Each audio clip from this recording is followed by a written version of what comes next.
Okay. I'd like to thank everybody for coming here today. I think this is a very important event because it's not too often you get to ask a candidate questions, and she has promised to answer every single question regardless of what it is. That is including online.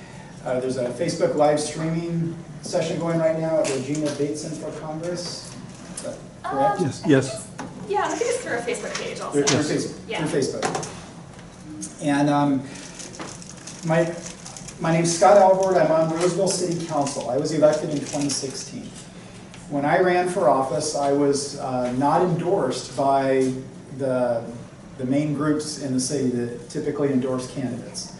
And I ended up getting the second highest votes for 3 seats out of 6 candidates, and I beat people that raised more money than I did, more than twice in one case. And it was definitely a grassroots campaign, and I knew I could win it. And one of the reasons that I ran for council is I've seen council members in the past, and we had generally really good council, and city council, by the way, is a nonpartisan position.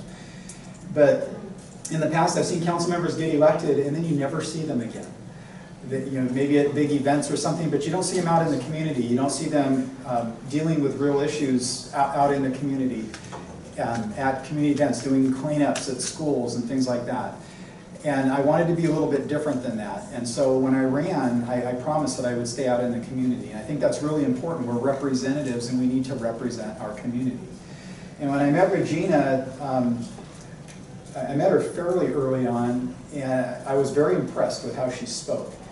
And I was thinking about Mr. McClintock, who represents our area, doesn't live in our area, has never once approached me and asked my opinion of anything.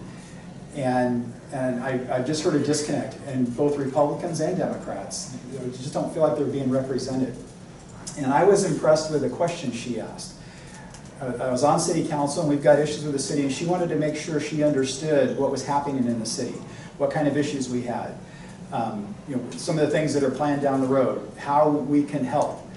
And I was very impressed with that because that's what a representative does. And I decided to give her my endorsement. And I know the party didn't go that way, but I think it'll make it for more of an exciting campaign. I believe this lady can hold her own in this election, and I don't think she'll get shredded if she's on that November ballot. So, because there's going to be a lot of mudslinging coming from the other side, I think. So, I'd like to introduce you to Regina Bateson, and I hope we have some really good questions for her today.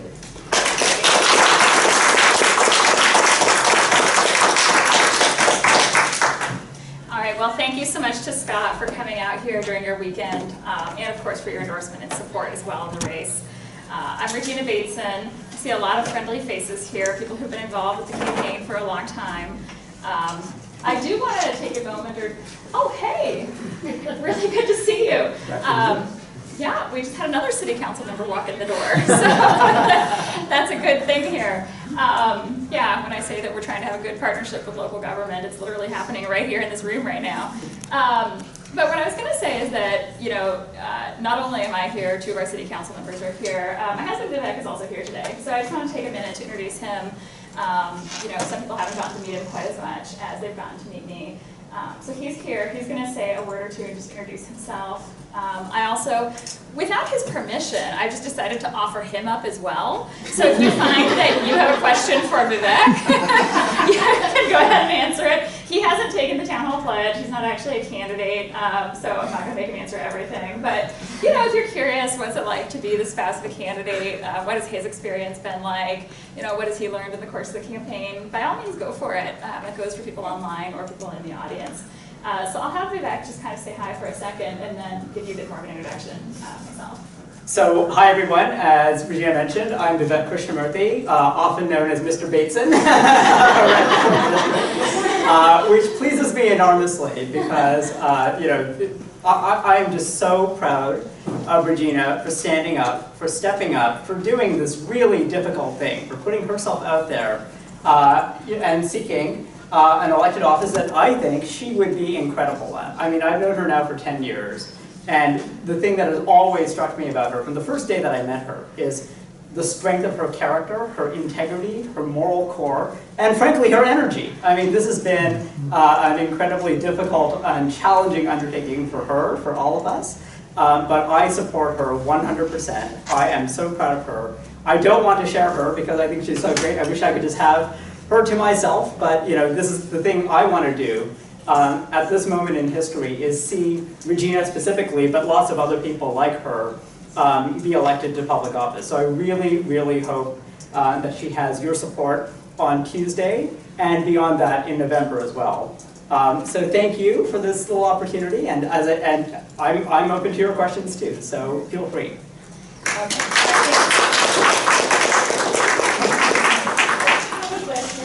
How are you going to deal with your wife being in Washington, D.C. so much at the time? That's a great question. So the answer is that it takes a village, right? We are really, really lucky to have Regina's parents, Mark and Sharon, live right here in Roseville. We have other family in the area as well.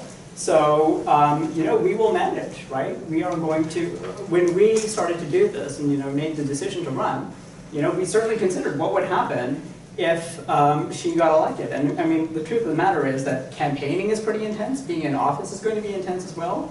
And as a family, we have developed, we have a great support system. We've developed a support system.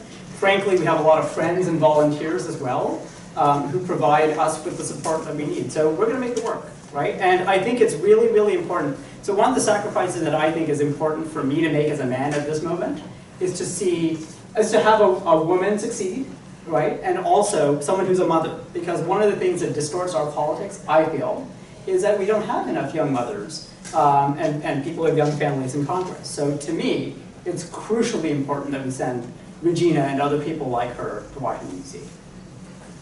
Well, thank you, Viv. We have some other relatives here too. We actually, all four of our grandparents of our kids are very involved in the campaign in our lives. 3 of the 4 are here right now. The 4th who's not is actually helping to take care of our kids. So that is the village at work right now at this moment. Maybe you guys can wave and get recognized a little bit. Yeah. So if you have questions, if you want to know what it's like to be in your 60s and be chasing 2-year-old twins and how you manage that, you can ask them for their child care tricks and tips they've developed. They've each developed their own approach to dealing with our crew of kids. But we've been really grateful for their support. I certainly am.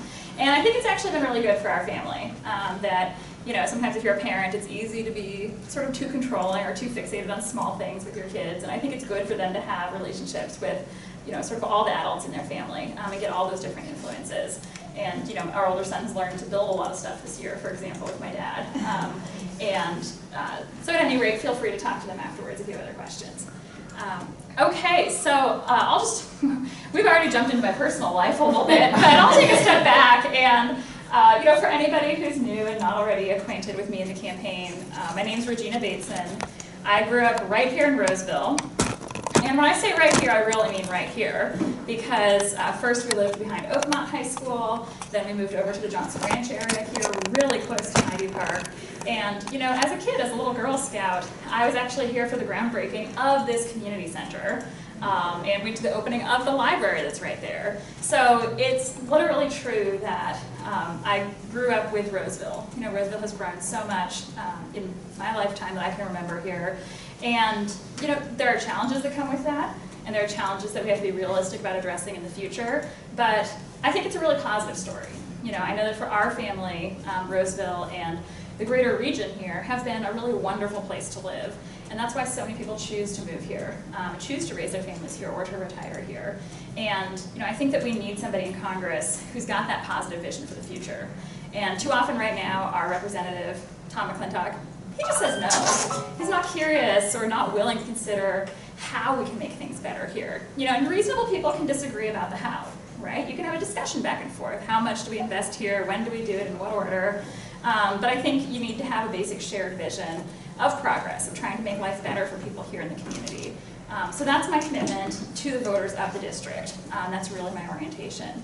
And I think it's important for me to reaffirm that commitment being here in this building today.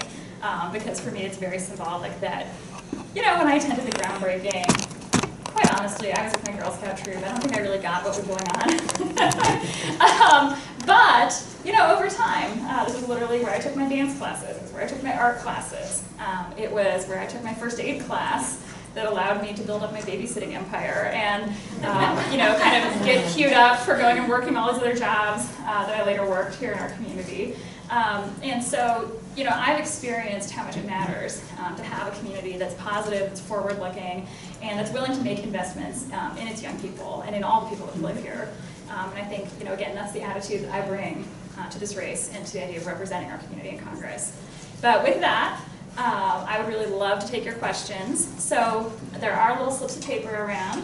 If you find that you have more questions, feel free to write them down. One of our volunteers will come in. Oh, I think Marshall, who's one of our interns, will come and grab them. Just raise your hand if you need paper or need to turn in a question. That's right, and we also are taking questions from online, and I will most definitely take all of them. We may try to organize them a little bit, or, you know, group 3 or 4 similar questions together, just for, you know, the sake of organization. But I think we're ready to start it off. All right, so the first question we have that was written for you is, how do you plan to support the LGBTQ community if elected? Thank you. Well, I think it's really important that Congress pass the Equality Act. That's the single, you know, most important thing that we could do in terms of federal legislation. It would basically expand most of our civil rights and non-discrimination laws to cover folks who are LGBTQ also. And, you know, to me, I think equality is just a matter of our basic American values. You know, I can't understand why we should say that just because of who someone is, they should be able to be fired from a job or, you know, denied access to education or to other services that they need. So I think that's the biggest top priority that I would have at the federal level. But I think it's also important, you know, to be engaged with the community here locally. You know, it's not just about legislation, it's also about stepping up, having conversations, and making sure that you're being open and respectful to everyone in the community, and being a good advocate. So that's something that I would take very seriously also. Okay. What are your plans for addressing the problem of health care in our country? Oh, this is a very big question, and I'm grateful to whoever asked it, because I think this is really just one of the areas where our basic well-being is under threat right now. I mean, right now we have a Congress that is making decisions that will result in some people losing their health insurance and will result in higher prices for everyone else. They are intentionally destabilizing our insurance markets, and I think that just doesn't make any sense whatsoever. You know, we're not even holding steady. We're not even just static when it comes to health insurance. We're actually facing active attacks, again, that are taking care away from people and driving up prices. So my priorities are first to stabilize the individual insurance market. You know, again, right now, because of the changes that have been made, premiums have gone up about 18%, just from one year to the next for most people. That's wrong, you know, but it's intentional. I mean, these are intentional policies coming from Congress and from the executive branch. And if there's one thing insurance companies hate, it's instability and unpredictability, right? Because when they can't tell what's coming down the pike or what radical policy change we might have tomorrow, they have to raise prices to account for that uncertainty. So I think we need to stabilize the individual insurance market. And there are a number of sort of technical things that we could do that's well within Congress's power to act to change. We need to bring down prescription drug prices. You know, this is an area where there's a good amount of agreement between Republicans, some Republicans, and Democrats, that it's outrageous that right now taxpayers are paying for a lot of the research that goes into the development of prescription drugs, and then we're paying the highest prices in the world for those drugs when you already subsidized their development in the first place. So I think that in particular we need to get Medicare negotiating for prescription drugs, which would then create some savings that we could use and apply elsewhere. And I do think that we need to expand coverage. I mean, I think it's outrageous and completely wrong that the richest country in the history of the world is not providing basic care to all of its citizens. And so the question is just how do we do that? How do we get there? I think that, again, at least stabilizing things so people aren't losing their insurance has to be step one, but that's clearly not enough, right? So I think that the next logical step we could take at the federal level is to add in a really good public option into our insurance market to make sure that it's really affordable, that everybody's got at least one good, solid choice that they can afford when it comes to insurance. And you know, I think that's a reasonable way to start building out and adding in more and more coverage to get everybody covered. I will say that when I look at models around the rest of the world, you know, there's a variety of different ways that other countries get to universal coverage. And just given the reality of where we're at right now in the US and how our system is developed, My take is I think it's most realistic that maybe we end up with something that's more similar to Germany's or Switzerland's model. It's a combination of public and private insurance that people have access to. You know, but I'm very open. I'm a very pragmatic person. And so I'm very open to any solutions people want to bring to me, anything. You know, if someone can show me that there's a good plan to get more people covered as fast as possible, you know, with higher quality insurance and lower prices, I'm all ears. But those are the initial steps that I think I would take right away in office. This one has multiple questions, so All right. I'll read them all and then I'll remind you if you need it. Okay. Do you support a federal jobs guarantee? Your thoughts on expanding cap and trade? Do you support Medicare for all? And do you support the OFF Act? That's the fossil fuels for a better future. Okay. What was the first one again? Do you support a federal jobs guarantee? All right. So is this asking full employment? Okay, that was my question. Okay, Similar to what Bernie Sanders is propositioning in Congress. So I think, I haven't really read a lot about it, but I guess similar to full employment, or it's a guarantee if someone wants to apply for a job, they can at least have guaranteed employment. Mm-hmm. I don't guess, maybe I'm not explaining this. Okay, all right, so I'll have to look into it a little bit more. Speaking a little bit more generally, I definitely think that we need to make sure that people who want to be working, again, are healthy enough and can get the care they need so they can go out and work when they want to. I absolutely agree that we need to do more to make sure everybody who wants to work can find a job. And those jobs, the wages that they're paying are in line with the cost of living. I mean, I'll tell you that in some parts of our congressional district, the unemployment rate is higher. In this particular area right here, it's actually really low. And the challenge sometimes for employers is that they can't find workers. But then the challenge for workers is that often, you know, some of the jobs that are available don't pay enough to actually really afford to live here. I mean, I saw a study that the median income in this area now is no longer enough to afford the median home price, for example. So there's a big mismatch there. Yeah. So, you know, in terms of job creation, I'm a really strong advocate for our small businesses, entrepreneurs. I think we need to provide them with more resources to make sure they can continue creating jobs here in the region. I do think that in terms of the federal government, there are some smart investments we can make that would also create jobs. So if we're investing more in infrastructure, particularly our water infrastructure, forest management, that actually ends up creating jobs here in our area. Green energy jobs also make a ton of sense, and those are all jobs that can't be picked up and moved anywhere else. They have to happen right here in the community. You know, and then I think we need to do more to make sure that we're supporting wage growth, because it's not just a matter of having a job. It's a matter of being able to actually afford the quality of life you know, that you want to have when you've got that job. So that's my basic feeling about jobs, and those are the policies that I would support. Okay. Your thoughts on expanding cap and trade? So, I mean, California's got a pretty robust system of cap and trade going right now. In terms of the federal level, I'm actually more in favor of a carbon fee and dividend because it's got really good buy-in from Republicans. There are actually a lot of high-level Republicans who have, who are strong supporters of a carbon fee and dividend, which can be layered on top of California's cap and trade system. Yes. So that's not to do anything to sort of distort or supplant what's going on in California. But I think that we do need strong action at the federal level when it comes to greenhouse gas emissions, because that is the reason that climate change is happening. I mean, there are all these negative downstream consequences for our area here. And I'm frankly shocked that there's no one else running in this race who actually has a position about what we should do about what we should do at the federal level about greenhouse gas emissions. It's all well and good to say that we love the environment, we should do more to conserve it, we should do something to fight climate change. But, I mean, we're talking about replacing Tom McClintock, who's one of the most outspoken climate change deniers in our Congress. I think it's not enough to just say, oh, let's get rid of him. You know, I think you should actually be wanting to replace him with somebody who's going to be a leader on the issue. And that's why I would also join the Climate Solutions Caucus. That's a bipartisan group, you know, fighting to reduce greenhouse gas emissions at the federal level. Do you support Medicare for all? So I absolutely support really strong changes to our healthcare system that I was describing before.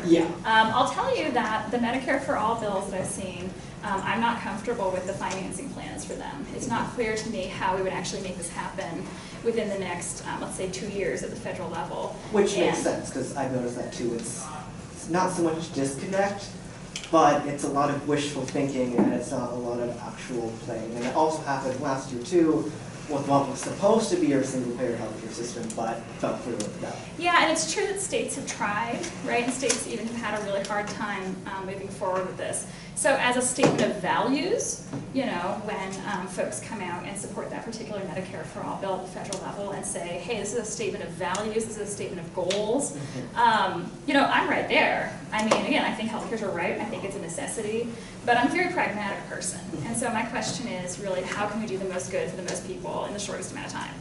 And I would rather go for, you know, things where I can see a way legislatively to actually make the changes and, you know, make sure that prescription drug costs, you know, don't continue to spiral out of control. Make sure that, I mean, right now it's possible that in the next few years, 30,000 people in our district could lose their health insurance because of McClintock's vote back in December on the tax bill. Yeah. So I think we've got to do some immediate things to stop that from happening. Which your public auction comes in and it's Yeah. kind of a sort of Band-Aid, not really, but it's a step forward and then eventually, hopefully, Yeah, so I think that there's a series of steps that we can take, but you're absolutely right that, I mean, this is a crisis. It's a crisis in our country that we have to go address. And I'm going to combine 3 of them here. Okay. Because they're similar. So Right. how are you going to fight for our environment? We need to protect it long-term, comment. I hear that in order to get a 2-degree rise in global temp by the end of the century, we would have to get to 0 carbon emissions. Nuclear power plants are one way to get there. What do you think about 3rd and 4th generation power plants? And do you support the OFF Act with fossil fuels for a better future? Okay. Can you kind of combine all those for the environment? Sure. Okay, so we're going to try to say a lot of things about the environment in a reasonably compact way.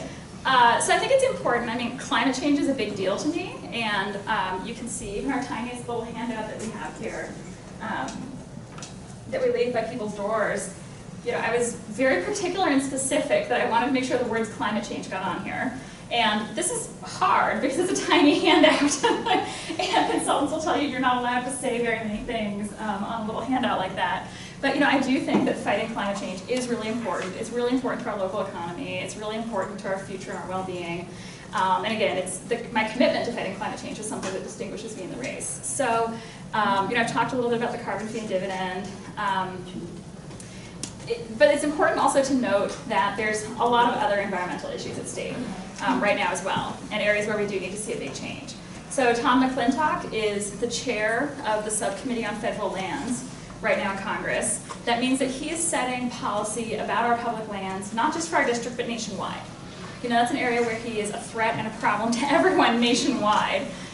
He favors things like rolling back protections for national monuments, opening up our public lands for more exploitation by private companies that are in extractive industries of different kinds. You know, so I've got quite a different vision than he does. I mean, I think that we need to protect our public lands so they're there for future generations. And, you know, so that our kids and our grandkids can actually go out and enjoy those same experiences that we all did when we were little. You know, so I think standing up for public lands, defending public lands, keeping our public lands public rather than privatizing them is a major difference. Clean air and clean water, you know, it may be hard to believe, but McClintock has also supported measures that would allow for higher levels of contamination and pollution in our drinking water. I'm completely opposed to rolling back protections that, you know, people have fought really hard for decades and that have made us all healthier and safer. When it comes to clean air, you know, right now California's enhanced standards that allow us to have cleaner air, better vehicle emission standards than the rest of the country are under assault from the federal government, from McClintock and from Trump and others in his administration. I can't understand why anybody would want to see those standards rolled back. I mean, McClintock has been opposed to them for years. And the thing that he has said for decades, actually, is that if California went through and actually, you know, had these stronger standards for air quality, it would kill the economy. I mean, that was his basic fear-mongering reason why he opposed them in the first place before they were done. And, you know, I think we can look around and see what's happened, right? Those standards did not kill the economy. They just made it so that all of us can breathe better and cleaner air. You know, so those are some important priorities for me when it comes to the environment. There's a lot of related issues here in our district. I think we need to be investing more to deal with the tree mortality crisis in the Sierra. We need to be funding the Forest Service more fully and appropriately so that they can actually do some of the land management that's needed, restore our forests to healthy levels of density. We absolutely need to change and improve the way that we are investing in fire prevention when it comes to wildfires. There's a lot packed into the several questions. And then here's a follow-up on it. Climate change mitigation is one side of the problem. What about adaptation? Specifically, how can we adapt to changes in water resources, runoff timing, snowpack, et cetera, as a result of warming temperatures projected over the next decades? That's a really good question. And I think that we do need to be looking realistically at the fact that we need, we need to acknowledge that changes are here and changes are coming. I'm going to expand the question even a little bit to say that there's small businesses and small agricultural producers who are going to be really negatively harmed here in our region. You hear a lot when you kind of look into policy solutions about helping people in rural areas deal with climate change out in the developing world. But I think that we need to bring some of that thinking to our own district and think realistically, if things get so out of control that for example, some of the crops that people have been growing here for years can't be grown, and they have to switch over to something else. I think that we need to have some support and compensation available for people who are being adversely impacted by something that they did nothing to cause. In terms of adaptation, there are some industries that we can help to grow here in the area. I'm thinking about green energy jobs, solar panel installation. There are some things that we can expand that actually will help us deal with, will help us try to move away from fossil fuels. I think there was a part of the other question too about getting away from fossil fuel consumption. There was a lot of stuff in that prior question. But there are some investments we can make. I mean, I've seen some really interesting ideas, again, from some of our local governments about trying to put more electric vehicle charging stations up and down I-80. So if people are going from the Bay Area up to Tahoe, they come on off the freeway, come charge their vehicle, and then patronize some of the businesses in the area. There are jobs related to that type of installation. So there are some opportunities, but there are definitely some real costs, and some real costs coming to some small businesses and some people here locally. In terms of water, it's absolutely right that we should be concerned about the relationship between climate change and water. One study I was looking at was actually suggesting that in the future, a lack of moisture in the soil, which is related to rising temperatures, is actually going to be the main cause of droughts in California. So it won't necessarily be so much just a lack of precipitation that year, but this decrease in soil moisture that people are predicting could actually cause cycles of droughts that intensify into the future. So we have to be realistic about this. I do think that forest management can help us a little bit if we're concerned about increasing water flowing out of the watershed. I've seen some estimates that if you reduce the density of some of our forests, you might get 14% or 16% more water flowing down. That could potentially help us somewhat. I do think that we need to be investing in infrastructure, though, to help us save during wet years, and manage our water use going into the future. So at this point I am pretty supportive of the Sites Reservoir, for example, which I think makes a lot of sense if we're going to make major investments in infrastructure in the future here in California for our water management. And voters in California have repeatedly said that they want to see the state investing in that type of infrastructure, and of the available projects that are out there, that's the one that makes the most sense to me, for example. By contrast, I'm not a supporter of the Delta tunnels. There's also a question about the third and fourth generation nuclear power plants. Ah, okay. What do you think of that? I don't think I really have a well-defined policy, actually, in that area yet. I think it's something that I'm going to have to look into more. I'm open to the idea, but I would really want to look into the pros and cons a little bit more. So, in all honesty, if that's your question, I don't have a set policy on it yet. I have two education questions for you. All right. What are your ideas to improve public education? As a parent of young children and a speech therapist working special education, changes are vital, and I'd love to know what you propose. And also, what do you suggest to do to improve all schools in the district? Okay. So we have two questions about education. One that's explicitly about special education and one that's a little bit more general. I actually think the issue of special education is related to both questions, though. To me, when I look at the federal government's contributions to education, the biggest glaring hole that I see is the fact that the federal government is not meeting its obligations to fully fund special education, to fund its portion of special education. Right now, they're mandating that districts provide special education to every student who qualifies, and the feds are only paying a proportion of the amount that they're supposed to be paying toward that. So I think that actually getting the federal government to meet its obligations to fund special education is really important. Because when that doesn't happen, not only might the resources be a little bit tighter than they should be on the special education side, but it creates a giant problem for the budget as a whole. And this affects different districts differently. But there was one district over near Angels Camp where I was talking to people, and their percentage of students that they were serving who had IEPs and things it was about 15%. I mean, it was a very, very high percentage of students.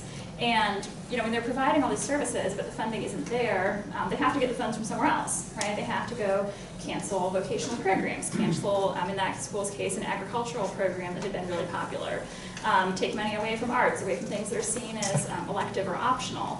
And it can also put stress on teacher salaries. I mean, there's just less resources to go around. So I think that we need the federal government to step up and do its part. The fact of the matter is there are some real problems with education here in California in particular. At the state, when we look at the policies, a lot of them are being set at the state level, unfortunately. We have a very wealthy state. We have Silicon Valley, we have Hollywood, and somehow our per pupil funding here in the state is 41st in the country as a whole. Almost every other state is dedicating more money per student to public education. And I think that's wrong. I think our priorities are off at the state level.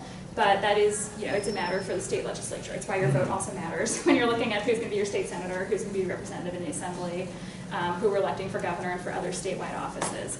But at the federal level, I think that funding special education is probably the biggest thing that we could do to really make that difference. I'm also a very strong advocate for teachers collective bargaining rights. I think that teachers need to be paid in accordance with the incredibly important services they're providing to our students. And it is really concerning to me to see that right now there are some federal loan forgiveness programs for teachers that aren't being run correctly. We're actually breaking our promises to some teachers who chose to go into teaching because they thought their loans were going to be forgiven, and then are finding out that that's not the case. So I actually think we need to expand those types of programs, and we certainly need to keep our promises to our existing teachers. Rising childcare costs are a challenge for many families. Can you talk about ways we can address that, and also talk about the recent FEC decision for young parents running for Congress? Okay. All right, I was just laughing a little bit because it's a very specific question, but it's one that I was kind of involved in. Yes, so the costs of childcare are exorbitant in our country, and this puts younger families in sort of a really hard situation sometimes. Not everybody has relatives that are near them who can help watch their kids for free. Not everybody has a flexible schedule where they can work things out, to not have to be paying for childcare. A lot of people end up paying for childcare. And it can be very expensive. For a lot of families, they can actually end up, if you have multiple children, you could end up paying more for childcare than you're paying for your mortgage. And we've actually been in that situation of paying more for childcare than for housing, if you can believe that. So this is a huge thing that really hits families, and it's something that you don't typically have a lot of time to save for. It's not like you save for years and years and years just for the cost of childcare, the way people save for years and years and years for the cost of college or something. So I really get the importance and the urgency there. One thing I find really galling is the fact that the tax credits and deductions that are available for childcare and dependent care are not indexed to inflation. So if those credits had just been indexed to inflation, they would be worth thousands of dollars more per kid per year right now. And I think it's just an oversight. I think actually that people in Congress right now probably don't realize they were never indexed to inflation. So the support that we're providing for parents and families has actually eroded over time because the cost of childcare has risen even faster than the rate of inflation. So I think that getting those tax incentives and those tax benefits for families to catch up with inflation and catch up with where we're at would be a really good first step, and it would be an easy correction that would actually return thousands of dollars per year, to families who are paying for childcare out of their own pockets. The FEC thing is interesting and kind of a little niche issue. You know, but I'll tell you that again, I think part of the reason we have the policies we have in this country is because we don't have very many working parents who end up running for Congress and being in Congress. And part of the reason why people don't do that is because it's difficult and complicated to run for Congress. I think that most people who end up running have to take some kind of leave from their job or step away from it. In my case, I've been on unpaid leave for almost a year at this point. You know, it's hard for people to be able to even just afford to do this when folks aren't sort of independently wealthy to start with or something. And that's why, you know, frankly, we do have pretty wealthy people in Congress. So if you're a parent, though, and you're in the habit of paying for childcare, this all becomes even more complicated. Because if I was working at my job or any other candidate was working at their job, they'd be using the money that they're earning at their job to pay for childcare. But if someone wants to take an unpaid leave of absence from their job to be running for office full-time, they're still going to have to pay for childcare. The question, though, is how can you actually do that? And this is a question that occurred to me to ask last summer. I actually asked some of our lawyers and some of our consultants and things, do people ever use campaign funds to pay for childcare? And the answer was no, don't do that, not permitted. And we dug around on the FEC website a little bit. There was no clear, and that's the agency that regulates how people raise and spend campaign funds in federal races. There wasn't really very clear guidance about this, but it certainly didn't seem to be allowed. And I thought, that's a hurdle. That's not great. That's not great for anybody who's actually a working parent who runs for office. You know, again, maybe this explains why more people in that situation don't. And then this spring, I mean, this was months and months later, a reporter contacted me, and she had heard that I had multiple young children and was running for Congress, and she was actually writing a story about another candidate in Long Island named Luba Gretchen Shirley, who has young children, and she ran into the exact same thing, that she wanted to be able to use some of the fundraising that she was doing and some of the campaign contributions she had for childcare. So she actually went ahead and filed a request for an advisory opinion with the FEC. So it's essentially a request for them to actually look at the case and decide if it's legal or not for you to go do this. And I was really excited about that. I mean, I'm really grateful to her that she stepped up and decided to do that and try to get them to set a clear policy about this. So I ended up getting interviewed for an article about her and her case, and you know, I think that, and the FEC actually decided in her favor, right? And it's very, very interesting that the people who were kind of experts and stuff who were interviewed for the article, they were all pretty skeptical. They weren't really sure if this was going to get approved, but it did get approved in the end. And you know, I think it's good because again, I think that we need a wider variety of people in government and in Congress in particular. We need to have not just the wealthiest among us representing us in Congress and making decisions on our behalf. I think we need more people who work for a living there, you know, and people who are parents of younger children. I mean, you can really, I'm pretty sure, I haven't really done this, but I'm pretty sure I could probably count on two hands, you know, the numbers of women in the House who are parents of kids under 5. You know, it's just not a perspective that's very well represented there right now. And so I'm glad they've changed this policy because I think that when people in the future are looking at running, if they go look up the rules and they're thinking, man, how can I make this work financially for my family, there's at least more options there for them now. So hopefully we end up with a more inclusive, you know, government at the end of the day. Okay, got 3 questions that are very similar. Gun control is a polarizing issue in Placer County in the district. As a left-leaning voter who is also a supporter of the Second Amendment, I think about this often. Do you feel California currently implements too little, too much, or the right amount of gun control? Tell me about how you will reform gun laws and how do you address the NRA? And where do you stand on gun control, specifically assault weapons, bump stocks, and large magazines? Okay, so we've got a bunch of related questions there. You know, it's important to start by making it very clear that I respect the Second Amendment and I respect the rights of responsible gun owners here in our community, of whom there are a lot, right? There's a lot of reasons why people own guns. People in some cases have inherited them from relatives. Other people like going hunting. They like going, you know, shooting for sport.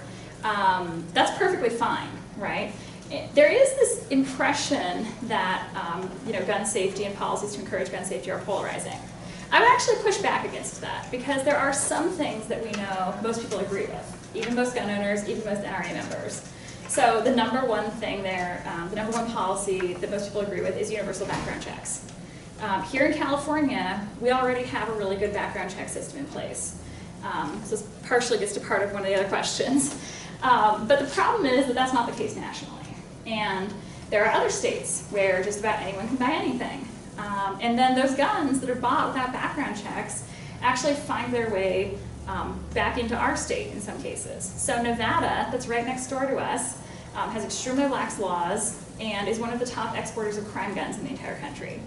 And I think that if somebody's a gun owner right now, again, 90% of Americans support universal background checks, 74% of NRA members support universal background checks. We're not doing anything that would really change the experience of somebody who's here in California already who might be buying or selling guns in the future. But we would be extending that basic protection and that basic standard of doing a background check across the rest of the country. So that's my first priority at the federal level. And from the research I've seen, it would make the biggest impact in terms of lives saved when we're talking about gun violence at the national level as well. I do support reviving the federal ban on assault weapons. I think that makes sense. There's no reason why we should have weapons that are specifically designed for killing large numbers of people in very short order out on our streets and in some cases, unfortunately, finding their way into our schools. Of course, I support efforts to ban bump stocks. But that whole bump stock debate, I think, illustrates the difficulty at the federal level in making changes, when it comes to gun safety and those policies. I mean, what we've seen is that with the Congress we've got right now, there is such strong influence of special interests, especially in this area, that even when something makes perfect sense and has the support of most people in our country, a lot of our current legislators are afraid to act. Or they're actually proposing legislation that moves in the wrong direction. You saw after the shooting in Las Vegas, I mean, even Paul Ryan was saying positive things about wanting to move forward with banning bump stocks. And it just fizzled, right? And without being on the inside, it's hard to know why that momentum was lost. I gotta suspect that lobbying groups picked up the phone and started putting pressure on some of those legislators. And so I think it's really critical that we actually change who's representing us in the House. Otherwise we're not going to see any of these common sense measures that we need to protect public safety move forward. And this is an area where I really do, there's one bit where I agree with Tom McClintock, which is respecting the Second Amendment, respecting the rights of responsible gun owners. But then there's a lot where I disagree with him. And in particular, it is very concerning to me that he has actually co-sponsored bills that would really harm public safety. To give you two examples, he wanted to remove restrictions on the sale of silencers, and he wanted to make it easier for people to buy armor-piercing bullets, armor-piercing ammunition. Both of those measures were opposed by police chiefs nationwide. So I think when it comes to public safety, we should listen to the experts. If somebody asked me, would you listen to law enforcement, listen to our police chiefs, or listen to Tom McClintock? I'm going to go with the police chiefs. I'm going to go with law enforcement. And I think that a lot of people in our community would too. And I think that's the common sense approach that we need to really improving our safety. Where do you stand on the Marijuana Justice Act? The person who asked the question here, maybe if you can fill me in on that particular act, I would be better able to answer the question. Because I'm not familiar with the name of that particular bill. I think it was an online question. Online question. I'll say that I'm going to have to look up that particular bill to be able to answer the question, or if the person is online and wants to clarify. Where do you stand on marijuana issues? Maybe. Yeah, so a little bit more generally, the reality is that the majority of states in our country have legalized marijuana to some degree at this point. The federal government is really far out of step with that, and that creates some real problems. I mean, in particular, folks who are growing or selling marijuana aren't able to use the banking industry, aren't able to access the normal banking system, they're not able to get insurance. You end up with large amounts of cash flying around in the economy. What's that? Oh, I said, yeah. I think something like 50 growers are growing right now, and there's problems with that too as well. Yeah, so, and I mean, this is growing, right? This is an industry that's going to be into the billions of dollars, that actually I believe already is, and is growing into even more billions of dollars, especially with recent changes in California. There are a lot of public safety problems that exist because of the industry. But a lot of those are related to the fact that so much cash is lying around and people are doing so many of their transactions in cash. So I absolutely support changes at the federal level to make sure that people who are participating in this industry, which is legal in most states in our country, can access the banking system, in our insurance system. I think that addresses a number of the problems that have come along with the policy decisions that have been made at the state level. That said, I absolutely think that as it is now, it should continue to be the case that local jurisdictions, so counties or other local entities, should be able to set their own policies regarding who's allowed to grow what where, and if they want to allow the sale of marijuana within their boundaries or not. I think it's absolutely a matter that should be decided at the local level, and our local jurisdictions should certainly have the ability to either prohibit or regulate the growing and sale of marijuana as they see fit. Okay. Two questions that are similar. How will you advocate for the homeless, and do you have a plan for helping with our homeless population? Yeah, so these are really important questions, and both in Placer County and across our congressional district as a whole, homelessness is a serious and growing problem. And it touches just about every other aspect of local government and puts some real strains, I think, on the community. I mean, it's not good for anyone. I think there's a number of things that we can do differently and better. We clearly need to have more coordination and resources across mental health, substance abuse and addiction, and housing and support. We need to be addressing, I think, all three of those things at once. I'm a strong supporter of community development block grants, which end up filtering down through the system and supporting a lot of community initiatives that work on those issues. Tom McClintock actually thinks that community development block grants are a waste of government money. I couldn't disagree more strongly. I think they're a really important investment in our community, but clearly not enough is happening, right? So I think there are several things that I could do as a representative to try to make a difference. First, I think it's important to have somebody who's in tune with the issue, who understands its importance, and I really go out and try to connect our local governments and our local service providers with as much federal support as possible. And there are some really interesting sort of pilot programs or new initiatives that are happening other places in the state that I think we should take a very close look at. So it's my understanding that in Sacramento, for example, they've got, the exact name is escaping me, I believe it's called the Whole Person Initiative or the Whole and Healthy Person. We'll have to look up the exact name after this. But the important thing is that this is a program and a new initiative to try to provide much more holistic, coordinated services to folks who, in most cases are homeless, but have other challenges also, and right now are just bouncing sort of from agency to agency, from place to place, without really getting their problems solved. And the logic is that if you could coordinate better and actually try to give people, the support that they need, then you could make some long-term changes, which would actually, make their lives better in the end, frankly save our local governments and other entities a lot of money because people wouldn't be bouncing in and out of the emergency rooms so much and stuff like that. So my understanding is that at the local level, they've gone and raised about $32 million, or gotten commitments for around $32 million, and then they're eligible for matching funds from the federal government, to try to make that happen. And so I think that really trying to work with our local governments here and see what collaborative plans we can come up with, and then trying to make sure we're connecting them with the federal funds that can be supportive also, is really important, because I think we know that the status quo is not acceptable, and so we need to be thinking hard, about how we can work together at different levels of government to make some improvements here in the community. What are your views on DACA?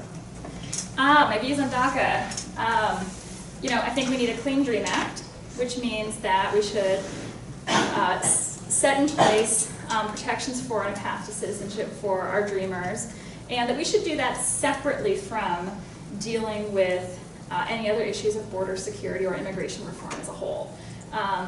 The need to get permanent status and then a path to citizenship for our dreamers it's very clear. And there's a lot of consensus in our country about this. I mean, there has actually been an effort in Congress since 2001, to get a DREAM Act passed, right? That was 17 years ago, and these young people have been in limbo for 17 years.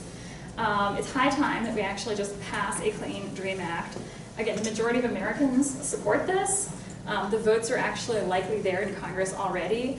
The issue is that the House leadership is unwilling to bring the bill forward for a vote. So if we go win this seat in November and lots of other seats change hands as well across the rest of the country, I think that it's entirely realistic to say that passing a Clean Dream Act could be the first thing, that a Democratic Congress does going into the new session, in January of 2019. So I think this has to be a top priority. I mean, here in our district, Dreamers or folks who are eligible for the DACA program but not yet signed up, they're contributing about $71 million a year to the local economy. $71 million. There are actually thousands of Dreamers or DACA eligible younger people in our district, and there's a good chance that maybe you work with somebody who has DACA or who could get DACA. Maybe you've taught them in school. Maybe they might be teaching your kids in school right now. You don't know that because these are folks who have lived in the U.S. for the majority of their lives, who came here as children without any say in the matter, and we've already made really significant investments in helping them and educating them. I think it absolutely makes sense to make sure that they can become citizens as well. What are your thoughts about Saudi Arabia and Israel engaged in genocide in the Middle East at the present moment? Do you support increasing military aid to Israel and Saudi Arabia? I don't support increases in military aid to those two countries at this time. I mean, we'd always have to see what information would be presented in the future. I'll tell you that when it comes to foreign policy and these kind of funding decisions, I myself, standing here talking to you right now, I don't have access to the information that I would want to know to really answer that question comprehensively, because I was in the Foreign Service years ago. I had a top secret security clearance. I don't right now. Right, so it's actually a little bit hard for me as a, essentially a normal person, a candidate, but somebody who doesn't have access to any of the intelligence on the issue to know kind of what those countries are requesting or what's happening on the ground necessarily exactly. But in terms of increases in military assistance, that's not something that I currently support based on my knowledge of the situation. Will you be hiring a veteran or family member for your local office? Yes. So I think that I might know who asked this question. We were talking about it a little bit earlier. Can I actually ask if it's okay? Would you be okay with kind of expanding on your experience and why you wanted to ask that question? Because we talked about it a little bit when I walked in the door. My husband died of a service-connected disability, and there was we were in the military together because I didn't serve in the military, but I also was part of the military because I was beside him. And there's two issues. One, he had a life insurance policy for when he died. I would get a certain percentage of 55% of his retirement. And I went to Tom McClintock's office to talk to his office, and I put my hand on the door and it was locked, and I went, well, it's 10 o'clock, why is it locked? And so I looked underneath and I saw people walking by, and so I knocked on the door and nothing, and I looked again and I knocked and they just kept walking, and I was like, well, this is weird. This is my congressman and he's not opening the door. I don't look like a terrorist. But I ended up picking up the phone and they said, I says, I'd like to make I says, I need to talk to somebody about a VA issue. And they says, well, what is the issue? And they says, and I says, it's too complicated to explain over the phone. And it really is, even to say it here, it's about a half an hour to explain the whole situation. And they said, you have to make an appointment. And I says, okay, may I make an appointment? And they says, oh, we have no appointments available. So I decided, because I'm a tough old wife of a Vietnam vet, and so I decided I was going to sit on the steps outside the office at 7:30 because they open. Somebody comes in, and up walks the stairs, and up walks Joel. Joel is the one that is in charge of the VA issues. And I says, oh, is your name Joel? And he says, yes. And I says, oh, perfect person, I need to talk to you about a VA issue. And you're talking about quite a bit of money. I mean, close to 6 figures. So it's not like a $10 bill, which is another thing. And he says, well, let me go, I'll go get my appointment book. And unfortunately, he walked in the office, turned the alarm off, walked out, and forgot the keys inside the office. So he said. No, he did, because he was panicking. So I just want to be positive that when I knock on your door, because there's a whole other issue, because the VA, even though my husband was retired, and he was 100% disabled from the veterans, because of his service-connected disabilities, 5 times after he died, he went to the doctors 5 times after he died. Yeah, I know. And they charged him, which he has free medical for the rest of his life, and yet they charge him after he died. And so that's the issue that hasn't been solved, because I can't get through to anybody. And I just want to know that when I walk into your office, because I'm trusting that you're going to be not only elected Tuesday, but on November.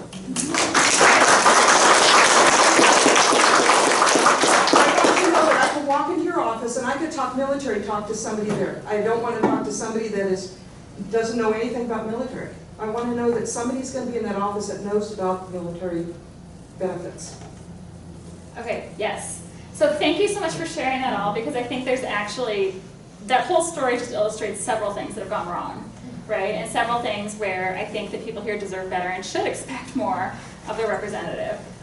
So, to start with, I mean, we know that constituent services have really suffered here in this area under Tom McClintock. That's true, if we're talking to people in local government, too often they don't have the kind of responsive relationship they should have with him, but that goes for constituents also. And our district, we have a lot of seniors who have a lot of needs when it comes to federal benefits. I mean, anyone who has ever tried to deal with the government bureaucracy knows there's a lot that can go wrong, and it's often not intentional, right? It's not, this is just completely nonpartisan. This is the nonpartisan work of being a representative. That things go wrong, applications get lost, mistakes get made, and normal people need help, and they need somebody who's going to be able to go out there and get answers for them, get this stuff resolved. That's really true when it comes to veterans and services for veterans also. So our district has one of the highest percentages of veterans in the entire state, actually.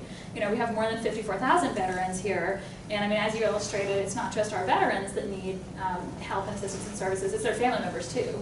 So we're really talking conservatively probably about at least 100,000 people in our district who might need services related to the VA or help with any range of benefits and policy issues related to being a veteran or family member of a veteran. So I think your suggestion to make sure to have someone on staff who is a veteran, who's working with veterans issues, I think it's an excellent suggestion, and that's definitely a commitment that I could make, that I'm sure that there's a qualified veteran out there we could find. I would make every effort to try to staff that position with someone who is a veteran. And I'll say we have a really, pretty modestly sized campaign right now, and one of our campaign staffers is a veteran.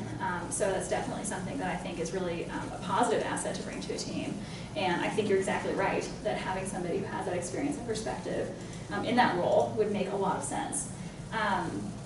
In terms of improving constituent services, so you also were talking not just about the substance of the problem you had, but about the difficulty in just getting a basic connection made with McClintock's office. So yes, if we have our business hours posted, our door is going to be unlocked during those business hours. Yes, I think it's really important that members of the community can not only pick up the phone and call and make an appointment if they need to, but should be able to stop by. I mean, your representative's office, it should be a pretty friendly, welcoming place. Of course, there's limitations on staff's availability, the need to schedule appointments with people. We'd never be able to accommodate everybody who just kind of walked in the door on an ad hoc basis. But, I think that we should be giving appointments to people, right? If somebody does just stop by or wants to pick up a brochure or something like that, yeah, the main doors to your office should be unlocked during your business hours. I think it's also important to have multiple offices in a district of this size. So right now, there is an office over here in Roseville for McClintock, and I'm guessing that's where you ended up. Okay, right, and that's within striking distance for folks here in this area. But our congressional district is huge. It goes all the way down, well past Yosemite, way down the Sierra and the foothills, and there are some people who are 4 hours away from the Roseville office here. And so somebody in your situation would have had the experience of not just being really frustrated that they wouldn't open the door, but you would have driven 4 hours for the privilege of finding the door locked and closed and nobody there to talk to you and help you. And that's really a problem, especially, again, given the percentage of people who need help with federal benefits who are seniors. We don't want to be telling seniors that they need to drive 4 hours just to talk to their representative. So I am committed to opening a second office that would probably be in Sonora or somewhere in that vicinity because it's another big population center in the southern part of our district. And that would at least provide more people with the opportunity to have some place they could come in and get help with those constituent services. So I agree with you, and I really thank you for your question. I think it's an area where we really do need much better service here. All right, why are you getting into politics? And if you ever found yourself having to make a career-ending decision for the good of the country, could you do it?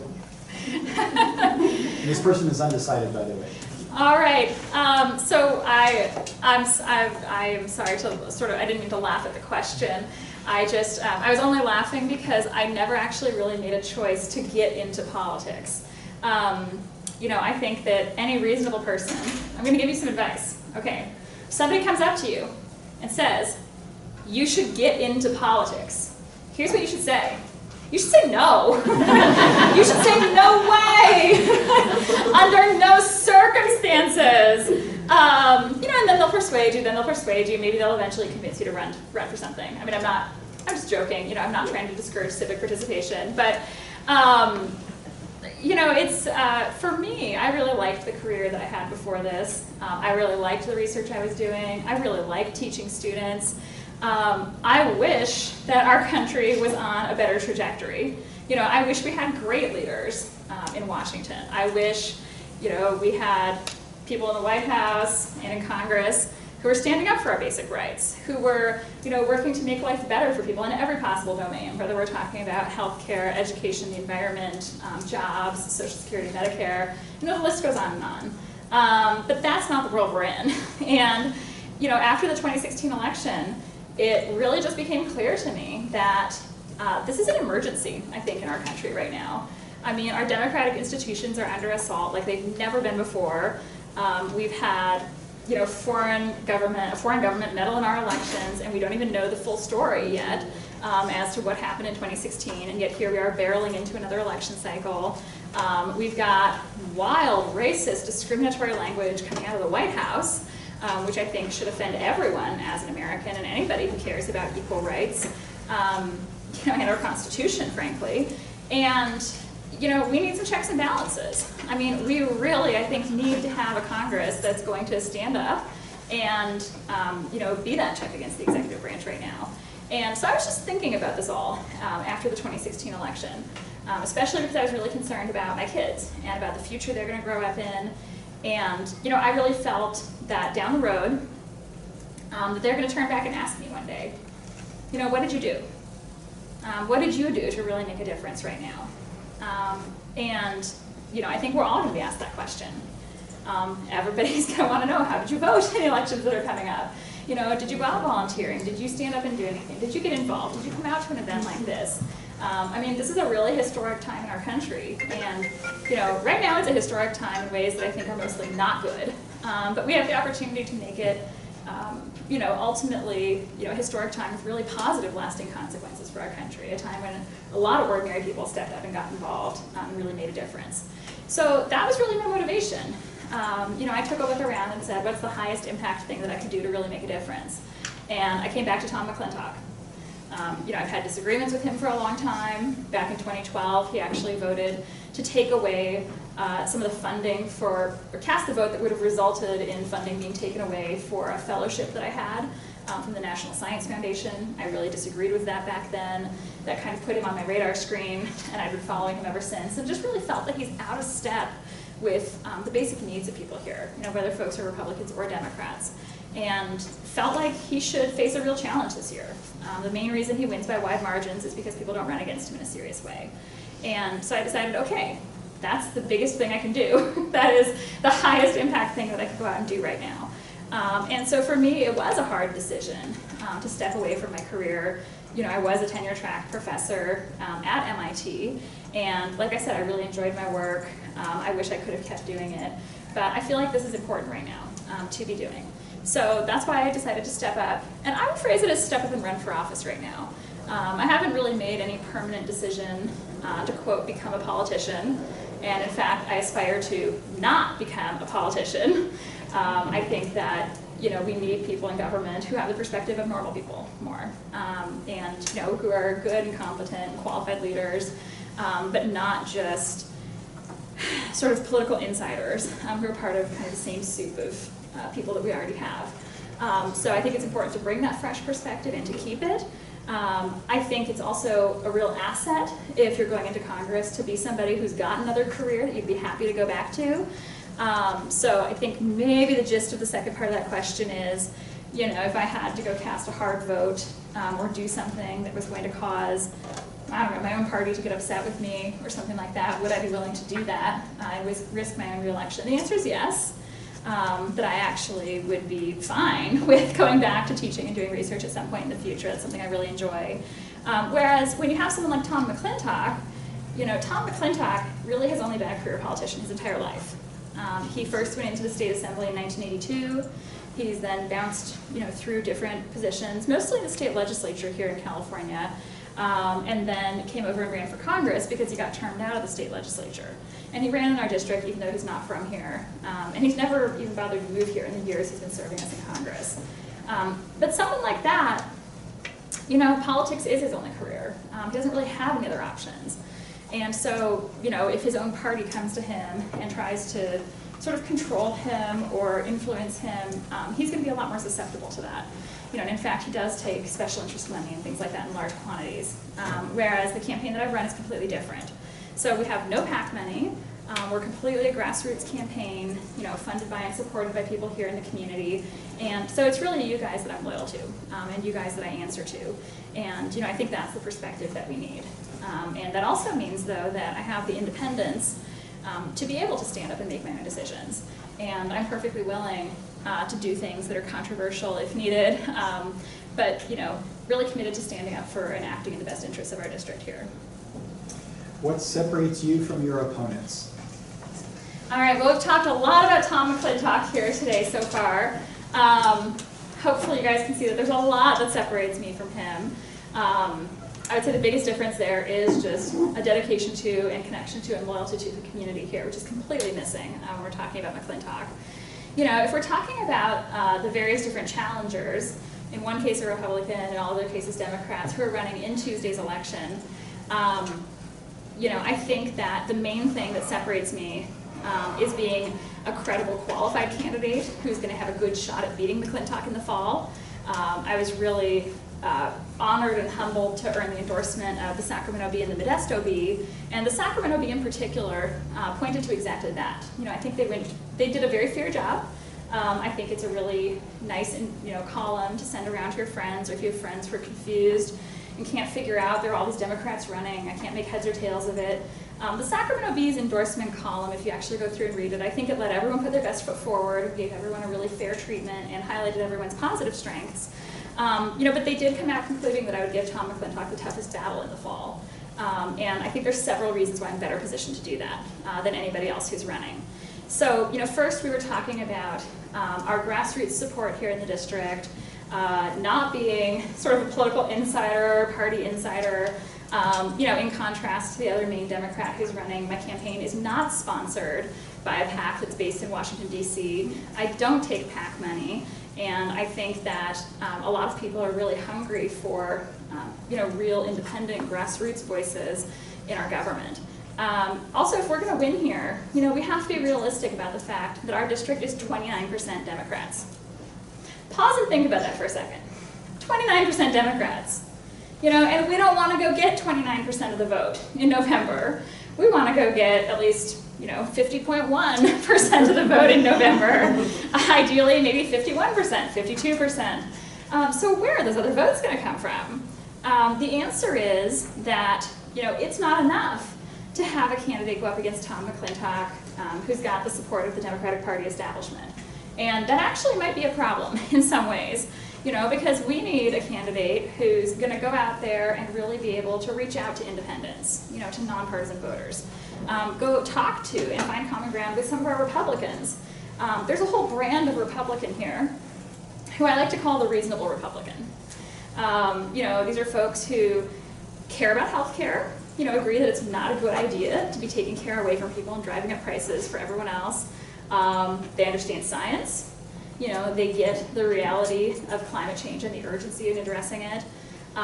They want to see, balanced policies, but they're generally pretty fiscally responsible. Some of them would consider themselves fiscally conservative. I find that a lot of them are really civic-minded, and that's something that I feel like I really have in common with them. Where Tom McClintock's out of step with them. A lot of people really want to see good investments in our community, growth, progress here. That's why, that's actually why a lot of them identify as Republicans, that they just think that's the better way to get to that outcome. We can have a lot of common ground with a lot of folks who are nonpartisan or who are Republican. And I've really tried from day one of the campaign to make sure that we're building that big, broad, bipartisan coalition that we need to be successful in November.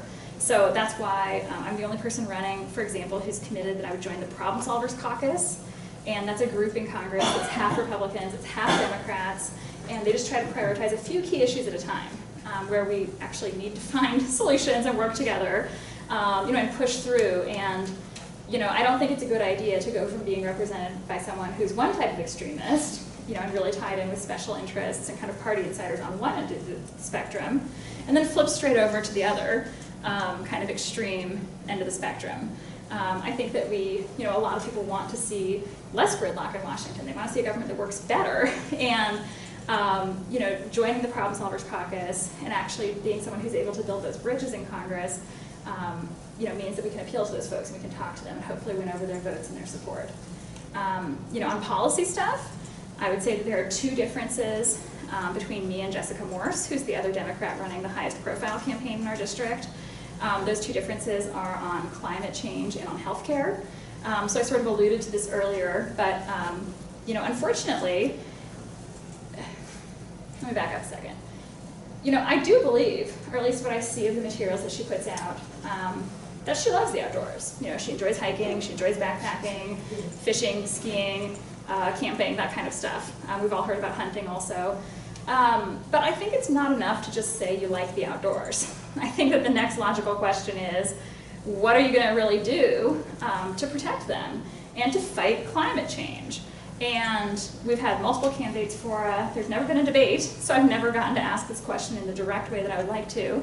But it's baffling to me why neither she nor anyone else in the race supports a carbon fee and dividend or any other kind of clear policy at the federal level to reduce greenhouse gas emissions.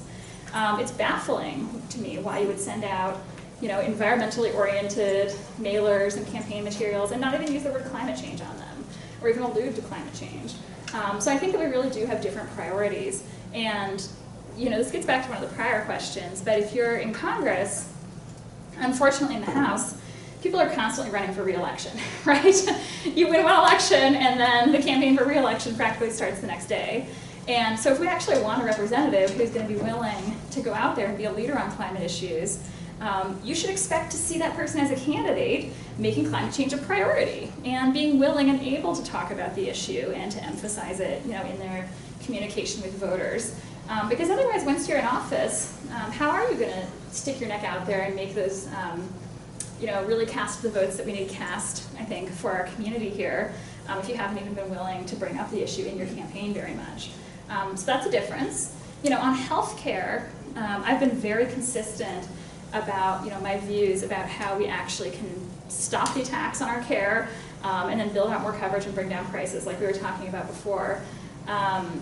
It's hard for me to explain when and how Jessica Morse and I differ on healthcare just because her positions change so often. So for most of 2017, she was a strong supporter of federal single payer, as far as I could tell from having attended a lot of candidate fora, Q&A sessions that are on the internet. Her position seems to have changed somewhere around December or January-ish, maybe into February, and has kind of morphed into a whole bunch of other positions, sometimes emphasizing price transparency. Right now there's some description of something called universal primary care on her website. I would love to know what that is. I wish we would have had a debate, which is not going to happen in this race, despite multiple efforts to make one happen. To me, it doesn't seem to make very much sense to be splitting off primary care from all other types of health care. And it's not very clear to me what even would count as primary care. What does it mean to say you support universal primary care? Does that mean universal access? Does that mean primary care is free for everyone? Does that mean that there's one insurance system for primary care and some other insurance system for everything else? I can't really answer those questions for you. But what I can tell you is that, I think that especially going into a November election where we know that McClintock is going to pick and pick and pick at everything we've ever said, I think it's a strength to be a candidate who has had a consistent and clear position on healthcare, and I think a position that is more in line with the views of voters here in our community. And we know this is not Berkeley, it's not San Francisco. My view is that stabilizing and expanding our existing healthcare system is more in line with people's views here. And we know that Tom McClintock is going to try to portray anyone running against him as a socialist or a Marxist or something like that. And he's just going to try to scare people, into not voting for whatever Democrat is running against him. And I do think it's a liability to have a candidate who previously was a supporter of federal single payer for a long time and said that kind of stuff on video for months and months, even if that's not her current position. So those would be some of the key differences between us. Right. Two of these questions you may have answered to give you the opportunity to make more comments. How would you reach out to Republicans and independents, and how will you reach across the aisle to Republicans? Okay, so I think I kind of already got there. Some of the highlights are that it's a good thing that we already have some structured groups in Congress that are dedicated to bipartisan cooperation. The Problem Solvers Caucus and the Climate Solutions Caucus are both examples. And I'll tell you that Tom McClintock was actually asked at one of his town halls, I think it was back in October, somebody asked him, hey, would you ever consider joining the Problem Solvers Caucus? And he said no, because Congress is already in the business of solving problems. It's literally what he said. And I would ask you, does it look like Congress is actually getting things done? Does it look like they're actually solving problems? Because I see a lot of gridlock, I see government shutdowns, I see continuing resolutions rather than us actually passing budgets, doing the long-term planning that we need to do. Again, this is a big difference between me and Tom. And I think most people in our district want to see progress. They want to see, someone in Congress who's actually willing to work with and talk to Republicans. The other one was just kind of about appealing to Republicans and independents. How will you reach out to Republicans and independents? Yeah. And there's a little follow-up, so Okay. how will you represent all constituents? Absolutely. All right. So, again, I take very seriously the fact that, yes, I'm a Democrat, and that's primarily because of the policy solutions that I think we need right now. I think I think being a Democrat is a good thing in this moment because we need some checks and balances in our government. And we've seen what's happened in the last year and a half, having every level of government, both houses and the presidency in the hands of the same party. We really don't have the accountability that I think everybody can agree we need toward corruption in the executive branch, for example.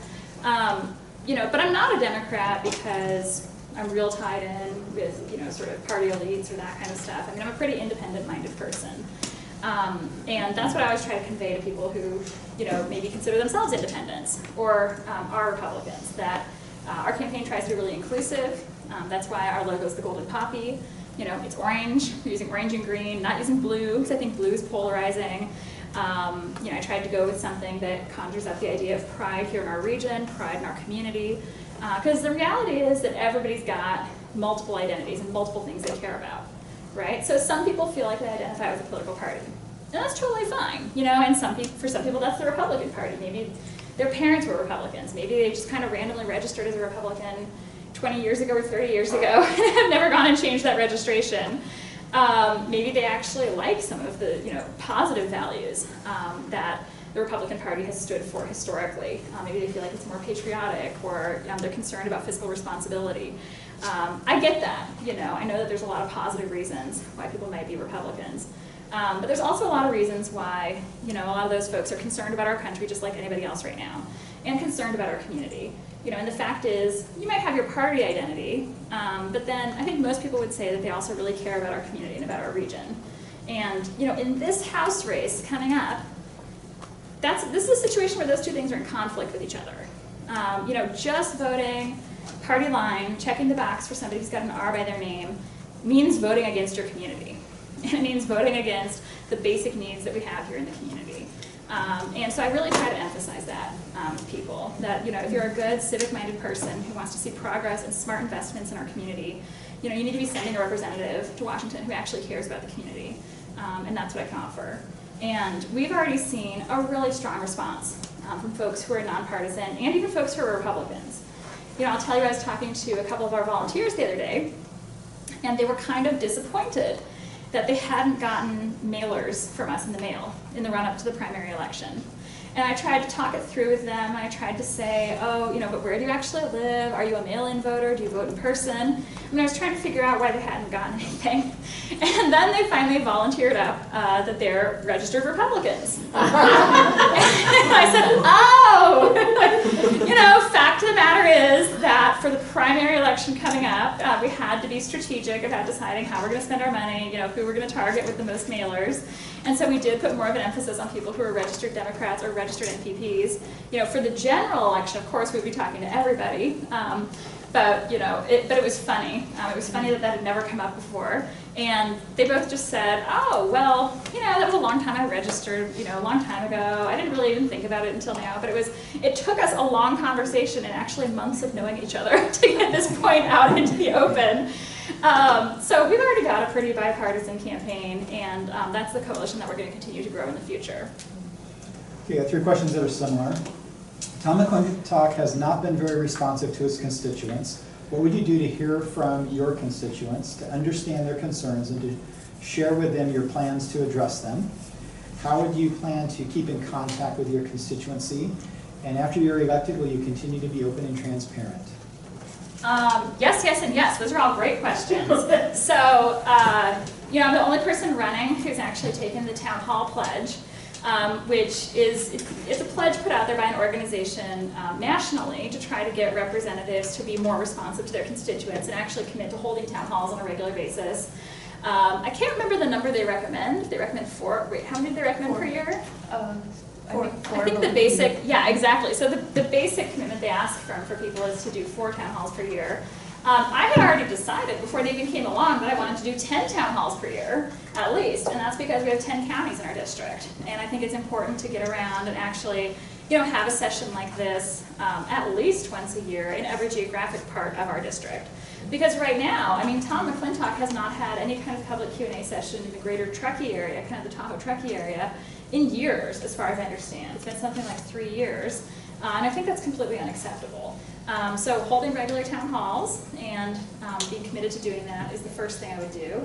And I should add that, again, not all Democrats are created equal. Not all Democrats have adopted the same policies in this race. I'm surprised the other Democrats running haven't made that commitment. A lot of people got activated against Tom McClintock precisely because they didn't like what they saw at his town halls. And I think this is an important issue here in the district. It's important to respect that the constituents here are clearly really hungry for a good back and forth with their representative. And so that's something that's important to me also. I mentioned opening 2 offices. I think that's really critical. Of course, we would continue to do satellite office hours, different locations. Depends what the budget is. I'm intrigued by the idea of having a little van or something that can go around different places and make it easy for people to stop in. I think it's important to take into account the needs of the different constituencies that you're serving. So we talked about the need to have a veteran on staff.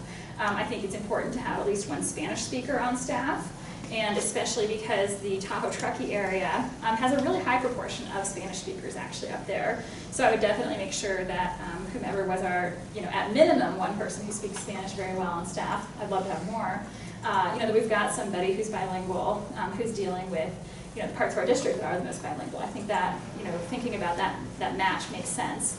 And then I guess the question is about continuing to be open and accessible and transparent.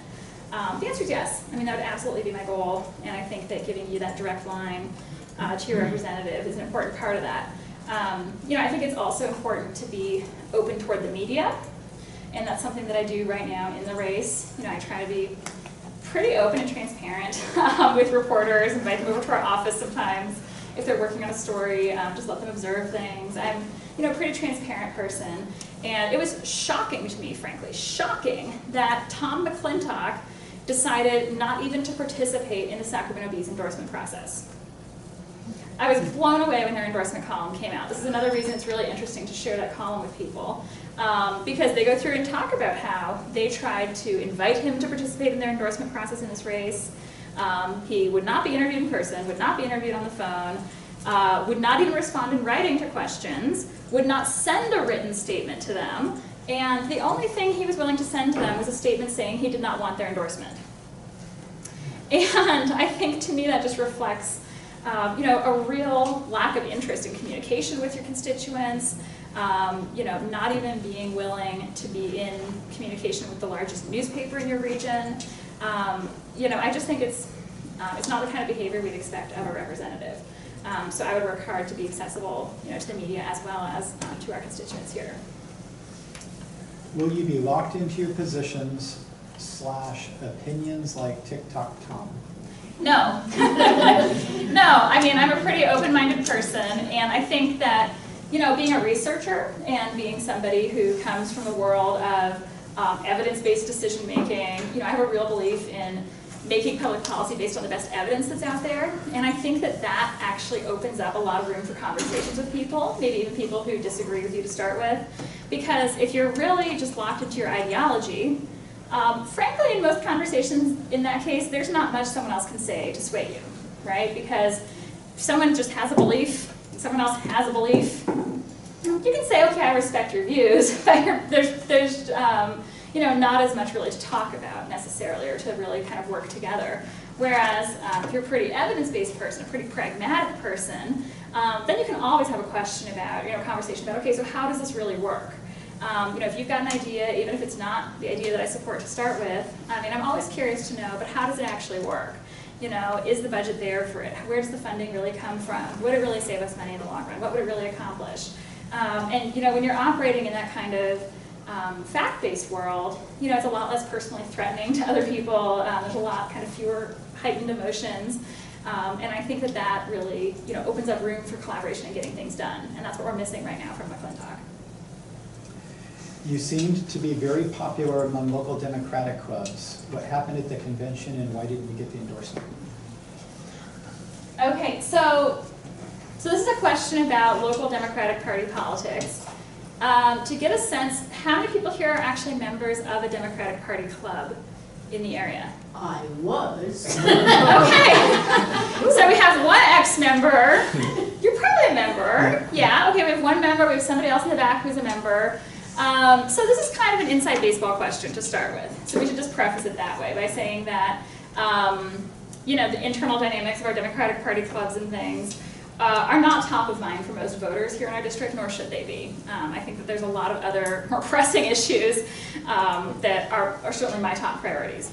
But that said, in response to the question, it is true that when we had candidates for Q&A sessions here in our district before the Democratic Party's endorsement, pretty consistently, I would actually win the majority of the votes from people in the audience who were attending and filling out their ballots and straw polls afterward, sometimes by a really wide margin. At the largest event in Rockland, I think I ended up with an absolute majority of the votes, even in a 4-person field, for example. That was then reflected in the initial votes that most of the Democratic Party clubs across the district took about who they wanted to support to be the endorsed candidate of the party. And for reasons that are not clear to me, the people who ultimately went to the state party convention decided to vote differently at that convention than that information and that input that they had gotten earlier from the grassroots. And I can't really explain to you why they made that choice. You would actually need to go ask them.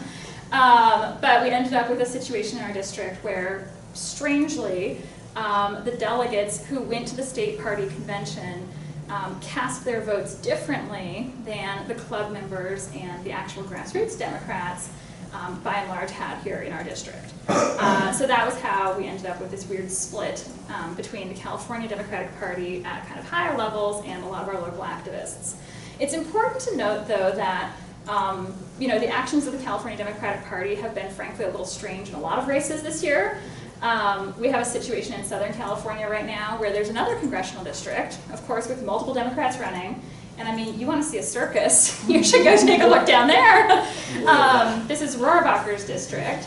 And so there's one candidate who got endorsed by the California Democratic Party at state party convention.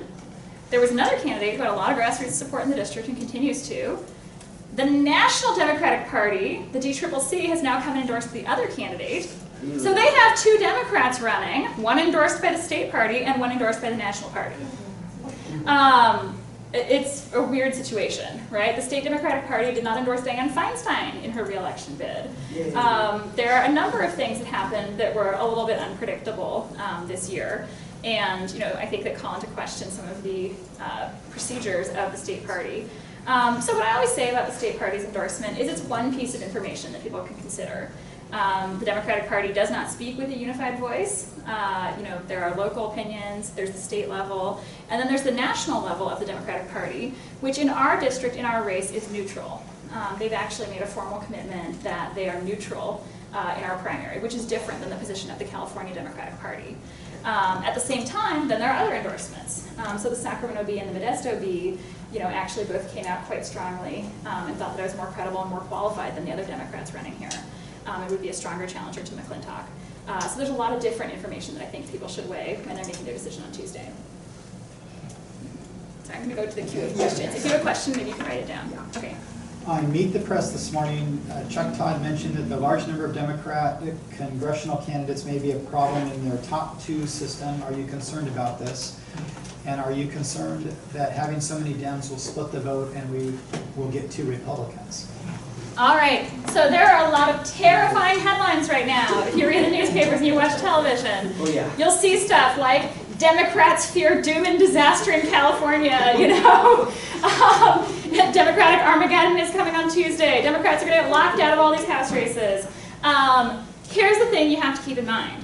Not a single one of those alarmist articles has ever mentioned our district. And that's because there are districts in the state where there are multiple credible Republican candidates running, multiple strong Republicans. That's not the case in our district. So we only have one viable candidate who's a Republican, and that's Tom McClintock. Again, to put this in perspective, when the Sacramento Bee was doing endorsement interviews, they didn't even try to interview the other person running as a Republican here, who I believe has raised less than $10,000, who has no endorsements to speak of, who has no experience. If you think I'm young, he's 10 years younger. Our district is not one of those districts where the Democratic Party is concerned that we might have 2 Republicans go on to November. And I will tell you, especially for folks who are watching online, I was very grateful when I went to Sonora recently and did a town hall. I got a question very similar to this, and Elaine Hagan, who is a very strong supporter of another candidate in our primary, was at that town hall, and she was actually willing to stand up and say, unsolicited, she said, I'm actually willing to agree with Regina on this point, that this fear about having 2 Republicans move on to November in our district is not realistic. It's just not a realistic issue here. Now, that doesn't mean people won't talk to you about it, but what you've got to say to them is, we do not have 2 viable Republicans here in our district. The only instance where this has happened before in California was a situation where you had an incumbent, and then you had someone running against him as a Republican who was a state senator, had been a member of the assembly before. He was actually the party's leader, the Republican Party leader in the state senate at the time. And those were your 2 Republicans that you had on the ballot. And then you had 4 Democrats in that district. This was in Southern California a couple years ago. And it's true that the 2 Republicans in that race split the Republican vote almost evenly. So they each got around 26, 27% of the vote. And then the 4 Democrats running also split the vote pretty evenly. And so 2 Republicans advanced into November in that election. That's what people are concerned about having happen in other districts in California right now. But if you take a look at who Mitchell White is, who's the other Republican running here, ask yourself, is Mitchell White a state senator? No. Was he a former assemblyman in the area? No. Is he the party's leader in the state senate? No. That person in question who made this happen in Southern California years ago raised over $300,000 for the primary. There's nothing like that happening here right now. So, the reality is that it's easy to get scared about this, but that's not the issue here in our district. The thing that's going to be decided on Tuesday in our district is which Democrat is going to advance along with Tom McClintock to go into the election in November. And I think it's really important that we have a strong, credible candidate who advances to give him a really tough battle in the fall. So 2 online questions. Do you support Americans first, corporations second? And what is your position on corporate money in politics after Citizens United? Okay, so do I support people over corporations? Yes. Generally speaking, yes. And I think it's really alarming that the tax bill that was passed back in December, has conferred so many benefits on our largest corporations, rather modest, if any, benefits on the average working family, and has really increased our national debt, and then put into jeopardy a lot of other programs that people depend upon. When we're talking about campaign contributions, it's important to note that at this point I have no PAC money. I would absolutely not be taking corporate PAC money in the future. This is a huge contrast between me and Tom McClintock, who is awash in corporate PAC money, and that actually, I think, explains some of the policies we get back from him. I absolutely think that Citizens United has been very damaging for our democracy. It's frankly horrifying and very concerning to be a candidate and see the role of money in politics, and also see the lack of disclosure. So there are some real problems right now, particularly when it comes to online advertising, about a lack of disclosure. Somebody could be paying hundreds or thousands of dollars to advertise a Facebook post to you, and you wouldn't even know it, right? You wouldn't even know that it's advertising necessarily. You wouldn't know who's paid for it. And that affects the way people read things, and it affects the way that you process information. If you think, oh, this is just something that's kind of neutral, it's just news that's out there.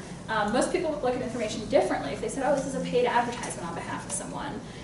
So I do support the Honest Ads Act that's been proposed in Congress right now, but I think it actually doesn't go nearly far enough. We're talking about needing more transparency, particularly around advertising online, which I think is this murky soup right now. It's really alarming to me, and I think that in so many areas, Congress has not kept up with changes in technology, and the importance of social media in particular when it comes to regulating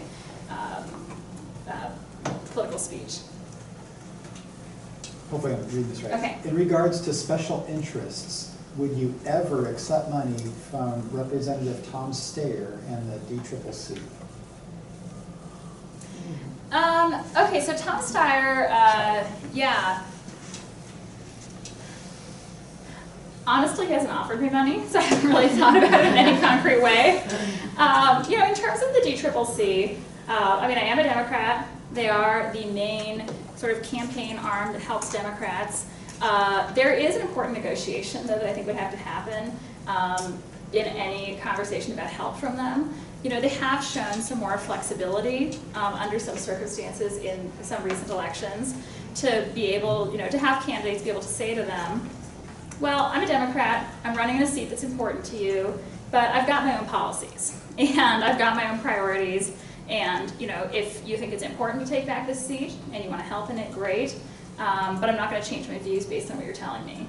And so I think that if we're talking about the DCCC, there's a serious conversation that would have to happen there about, I honestly don't really know at this moment what strings come with their support. And I would want to know that before saying yes to their funding, and I want to have a really clear answer for you, because I think it's important, to be able to maintain the independence that I've shown so far in the race, and that's something important to carry through into November. But at the same time, we need the resources to run the best campaign possible here. We need experienced staff. We need, a strong professional approach to going and beating Tom McClintock. So you have to balance those two things. But I would guess I would want to say that I want to see the details first. You may have answered this partly. One of the noteworthy things of your campaign is that the majority of your donations have come from the district and you haven't accepted PAC money. How likely are you to continue this fundraising policy once you're elected in November? Yeah, that's a great question. I do think that having grassroots support here in the district is really important. I'm super, super, super grateful to everyone who's been supporting the campaign, including a lot of people in the room here. I'm sure a lot of people watching online. We've been very successful at building up online fundraising, for example, and I think that that's something I would want to continue to keep growing in the future, because again, that provides you with some insulation and some more independence. If you've got 10,000, 20,000, 30,000 people in your own district who are willing to throw in $5 per month to help your campaign or to help you, build up your resources for a re-election campaign, that means that you have the independence to be able to, again, say to big, powerful, frankly, rich entities and people, well, I want to know what your terms and conditions are before I'm just going to take your money. And so I really value our grassroots supporters. I think, they're the backbone of the campaign. That's absolutely the case. It would not be possible that I would even be a candidate without you. And I would want to continue that model as much as possible after November. And I certainly never would be taking corporate PAC money. I mean, I know it's the case that once people get into office, that's when all of a sudden every corporate PAC under the sun wants to come and throw money at you. Luckily I don't mind saying no to things like that, and saying no to things that even look like, in the short term something could be enticing. But I think it's important to stick true to your principles, and I think that corporate PAC money is a lot of what's wrong with Congress right now. I'm really grateful again to everybody who's a small contributor and a regular contributor to the campaign.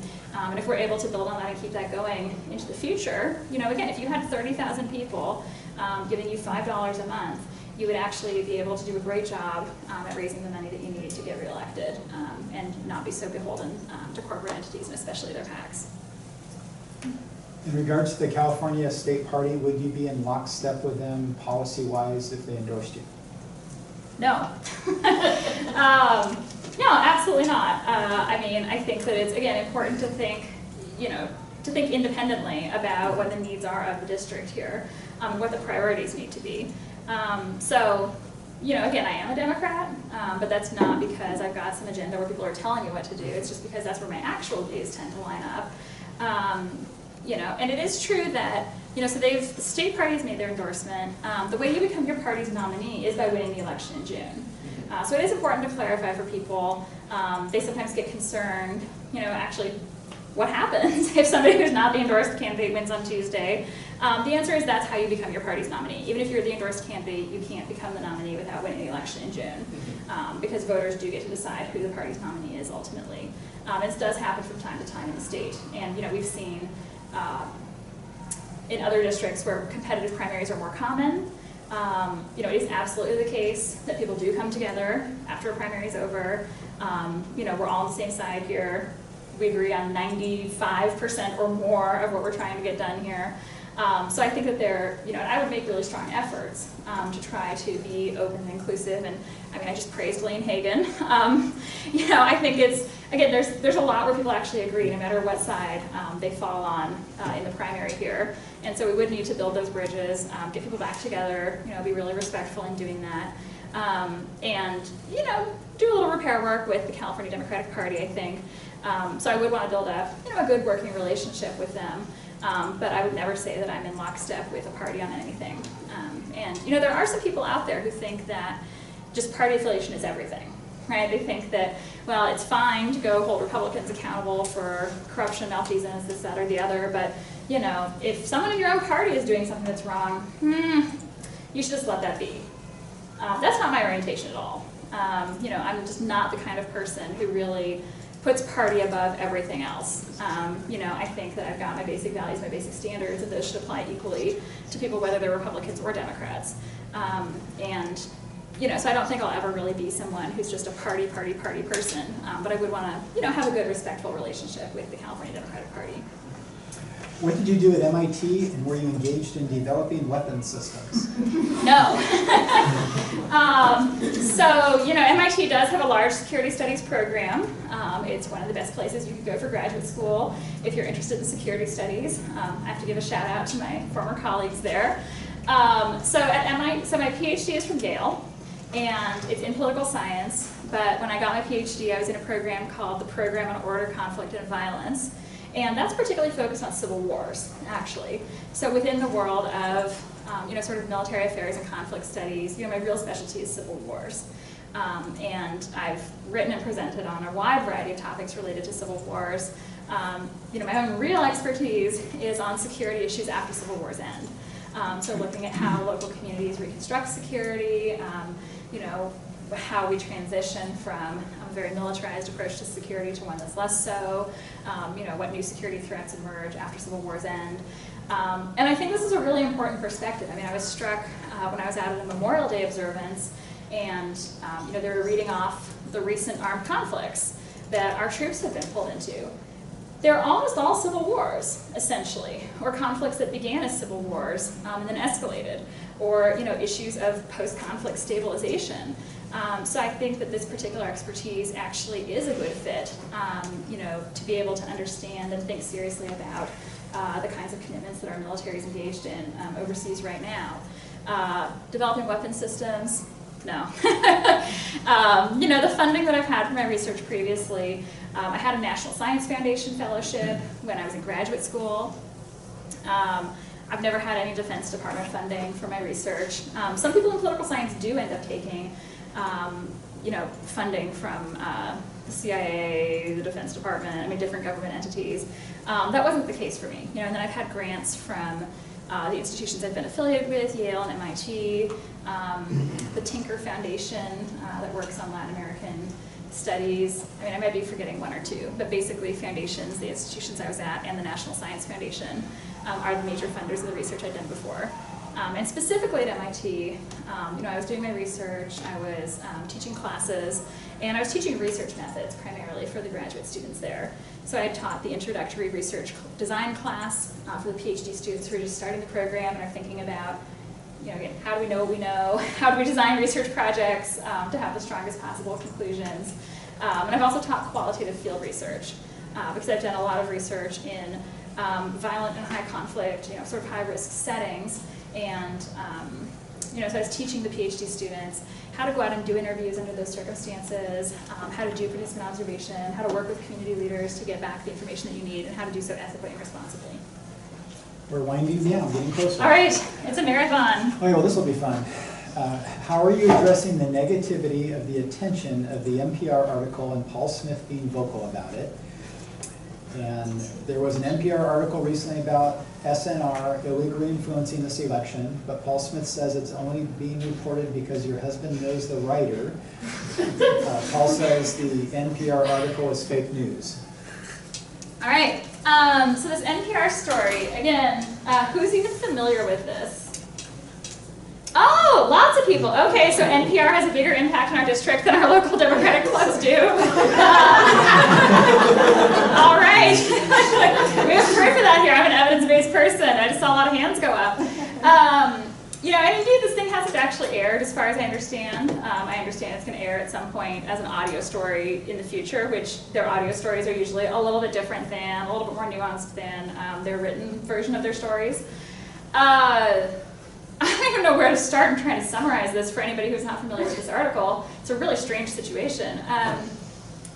In short, all right, so there's this Facebook page /website /alleged group. And I say alleged because I don't think it's actually really a group in any normal sense of the word. It's called Sierra Nevada Revolution. It exists here in our district. It's existed since about January. The page has about 17,000 followers on Facebook, who do tend to be people who are very politically active, who are interested in kind of left-leaning or progressive politics here in the district. So, 17,000 people in our district, that's a pretty large group of people. It's certainly a much larger following than, again, any of our Democratic Party clubs or any other single entity that I'm aware of. Frankly, that's a larger following than our campaigns page has. Although you can help change that. I recommend that you go like and follow our campaign page. So, this page has existed for a while.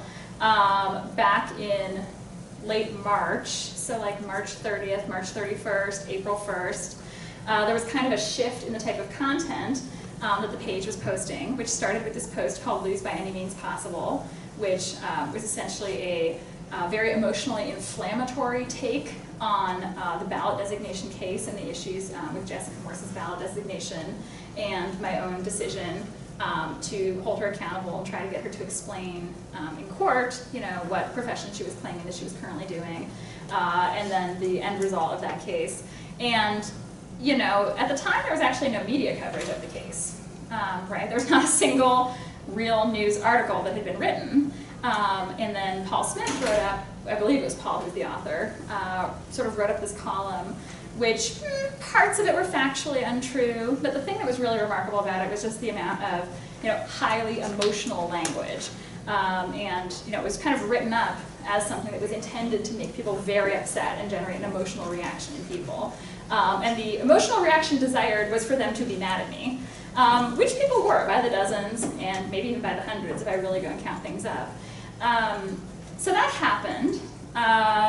Someone affiliated with Sierra Nevada Revolution, probably Paul, then paid to boost that post, and so was paying to advertise it repeatedly over the course of about a month. It reached a lot of people, and it kind of set into motion a whole series of events where the entity known as Sierra Nevada Revolution then endorsed Jessica Morse, put her logo on their Facebook page as the banner of their page, started redistributing her official campaign materials, and started paying to do so. Right, so not just reposting them, but paying to advertise posts that were related to her campaign or that explicitly advocated for her election. And that's what's known as political advertising. And that is spending intended to influence a federal election, which is exactly what the FEC regulates. You know, to the best of my knowledge, I don't think that Sierra Nevada Revolution or Paul Smith ever registered with the FEC in any way or ever filed any kind of documentation showing what spending they're doing. The Morse campaign, to the best of my knowledge, never to this moment has said anything to distance themselves from Paul Smith, from this operation, or for example, from his use of her logo plastered all over all sorts of things that he was putting out there. I can tell you if somebody comes and takes our logo and goes and puts it on a website that seems to be violating federal campaign finance laws, I would have a problem with that. I mean, we would have a problem with any organization that's not our campaign going and using our logo for things that are not approved. So that was happening for quite a while. NPR ended up writing a story about this. The text version of their story came out on Thursday or Friday of last week. The audio version hasn't yet aired, but it's probably going to air at some point. I was frankly a little bit surprised to see the exact content of the story. I certainly knew about it. I certainly was interviewed for the story. Like I said, about being pretty open. You know, I saw Paul has written something about how the reporter came to his house and had her recorder on the whole time and had her microphone out and stuff. That's exactly what she did when she came to our office. I mean, anybody who was there that day will remember that from the, you know, sound of walking into the office, you know, the tinkling of our little bells and stuff, everything was getting recorded. And I'm pretty fine with that. You know, I'm a pretty open and transparent person. And, you know, she was curious to see how people had reacted to the posts that Paul was boosting.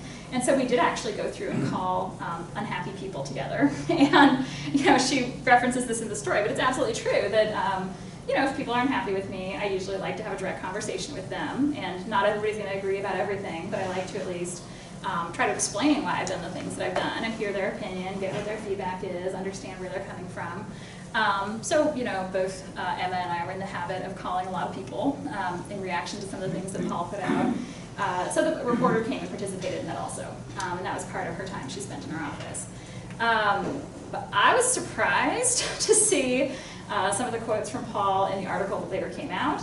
I mean, until the NPR story was published, I didn't realize that he was consciously emulating tactics used by the Russians to inflame emotions in the run-up to the 2016 election. You know, divide and distort is one of their main tactics, that you want to just sow division among people and really ramp up negativity and hostility and conflict. And that actually appears to be what he was intentionally trying to do among progressives and among Democrats here in our region, which I think is really contrary to what most people would actually want to be seeing happen. You know, and then the distortion of reality part, you know, I mean, they also go through in the NPR story and talk about the degree to which he censors the comments on the posts that he boosts. And that creates sort of this alternate reality where people look at these posts that are very inflammatory, that make them angry, and then see that the exact feeling they're having is just repeated by 50 or 100 people below, and it creates the feeling that everyone feels the same way. You know, and then he would go and pay to advertise and to boost those sort of packaged and curated discussions and spread them to even more people. So that's essentially what the story is about. I didn't actually really think it was that negative toward Paul or Sierra Nevada Revolution when I first read it. Sierra Nevada Revolution as an entity / Paul Smith seemed to be very upset about the story and very concerned about the fallout for him personally and for his organization. And so he did write up a rather remarkable post I believe yesterday or today. I actually can't remember when I first saw this. Maybe someone, no, the Arthi Shahani one. When did that go up? Was that yesterday? That was yesterday morning. Okay, all right, so he actually wrote up a response, which is kind of a preemptive response to the story airing whenever it's going to air. He says Monday. And it basically is just this huge attack on NPR. And so if you read through this, the parallels between the rhetoric and the argument and the orientation being used there and the kind of stuff we'd expect to see of Donald Trump are striking. I mean, they're striking, striking, striking. And it's a literal attempt to discredit a national news organization, discredit a highly qualified reporter, and basically say that that's all just fake news. And in fact, to say that people have all different conspiracy theories, and I'll say that some people locally from the Democratic Party appear to have bought into these conspiracy theories, which is just baffling to me. But it just goes to show that this type of thinking is not limited to one end of the political spectrum or the other. But the different theories I've seen thrown out there by, in one case, the regional director of the California Democratic Party in the last day, in other instances by Paul Smith himself, are that Vivek used to teach at Harvard and currently does have an affiliation with Harvard. Looks like Arthi Shahani went to Harvard for graduate school. Therefore, the two of them somehow know each other from Harvard. As far as I can tell, I think she went to Harvard years ago and in a different school than where Vivek teaches. So, also that they seem to have attended the same conference at one point, and that they sort of work in the same sphere of specialty. And so therefore there's some kind of personal relationship or connection between them. And she has then gone and done this story, and NPR's editors and people who vet their stories and everything have somehow decided to continue producing it because of her strong personal relationship with Vivek. The fact of the matter is that I actually was kind of, I think you should be flattered that people think so highly of you in your field, that you're so important and powerful. The fact of the matter is that Vivek is a humble guy. He's just kind of sitting there. But he does get interviewed by the media a lot because he's really an expert on law, technology, the internet, privacy issues, and some of the new regulations, new regulatory approaches that companies and governments take. And this is obviously an area that's really important across a lot of different sectors of our economy and policy. So there's a lot of news stories on this area of kind of expertise. So we were actually talking about this today. I don't have a little piece of paper, but we actually had to make a list because there's so many media outlets that he interacts with regularly. So in the last, would you say it was the last year we were talking about? Okay, so in the last year, you're gonna have to help me if I forget some of these. All right, we figure that Vivek has been quoted on his professional work and has had contact with reporters about these kinds of issues for stories in the Washington Post, the New York Times, NPR, but actually different NPR reporters also. So he's been on Marketplace, he's been interviewed by Laura Seidel, who's one of their other technology reporters. CNBC, Bloomberg, Vice News, you were on Vice News recently, San Francisco Chronicle, Christian Science Monitor, Boston Globe. I don't know. That's kind of the normal media, and then there's the tech media. So Wired, The Verge, Engadget. See, now we're into a world that I don't even hardly read or know anything about. Aussie. Ars Technica. Okay, so is Vivek in regular communication with basically any reporter in America who works on kind of law and technology and policy around the internet? Yeah. Is it reasonable to think that a major national news network decided to write a story about our district just out of some personal favor and that it's like a highly biased take and all this stuff? You can use your own judgment about that. To me, the thing that's striking about this kind of fake news attack back at NPR and this particular reporter are the parallels to things that I've already seen happen in this race months earlier. So before the Democratic Party's convention, there was this Sacramento Bee story that came out,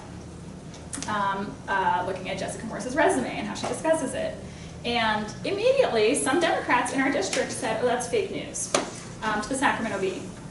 And it's striking to me that this is not even a vocabulary that we would have had if it weren't for Donald Trump. But it's really permeated down even into kind of the Democratic side of politics. And at the time, people came up with a conspiracy theory that the reporter who wrote that story was my college roommate. Totally not true. I've actually still to this day never even met her in person. I've only talked to her on the phone for stories. That continues to circulate. I mean, I actually saw somebody who had been one of our delegates to the state party convention repost this on the internet maybe a week or two ago, saying, oh, you know, her name's Emily Kadai or Kadai. I don't even know how to say her last name properly because I've never really talked to her much. That allegedly she was my college roommate because she also went to Stanford. Not true, right? Then the Sacramento Bee comes out and endorses me.